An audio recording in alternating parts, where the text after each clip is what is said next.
మన రక్షకుడైన యేసుక్రీస్తు నామంలో అందరికీ వందనాలండి. ఈరోజు దేవుని మాటలు ఎఫెసీయులకు రాసిన పత్రిక 2వ అధ్యాయము 22వ వచనము. ఆయనలో మీరు కూడా ఆత్మ మూలముగా దేవునికి నివాస స్థలమై ఉండుటకు కట్టబడుచున్నారు. ప్రియమైన దేవుని బిడ్డలారా, మనమందరం కూడా దేవునికి నివాస స్థలమై ఉండడానికి కట్టబడాలి. ప్రియ దేవుని బిడ్డలారా, దేవునికి నివాస స్థలముగా ఉండాలి అంటే పాపపు ఆలోచనలు మనలో ఉండకూడదు.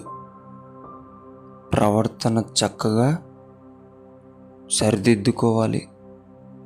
మాట తీరును చక్కగా సరిదిద్దుకోవాలి. ప్రతి విషయంలో కూడా మనము పరిశుద్ధతనే కాపాడుకుంటూ ఉండాలి. ఎందుకంటే మనమందరం దేవునికి నివాస స్థలమునకై కట్టబడుచున్నాం. దేవుని బిడ్డలారా, కాపాడుకోండి. మీ హృదయాన్ని మీరు కాపాడుకోండి. ప్రార్థన ద్వారా, వాక్యము ద్వారా మీరు కట్టబడే ఈ సమయంలో తప్పిపోకుండా ఉండడానికి ప్రయాసపడండి. దేవునికి నివాస స్థలముగా మీరందరూ కూడా ఇష్టపూర్వకంగా కట్టబడాలని దేవుని బిడ్డ మనవి చేసుకుంటున్నాను. దేవుడి మాటలను దీవించునుగాక.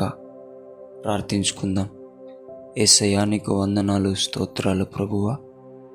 నీకు నివాస స్థలముగా మేము కట్టబడుచుండగా ఏ పాపము మా జోలికి నాన్న తండ్రి రాకుండా మేము జాగ్రత్త పడుటకు నీ కృప చూపించండి అయ్యా.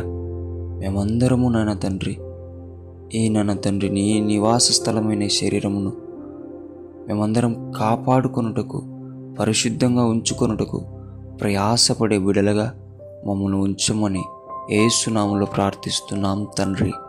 ఆమెన్.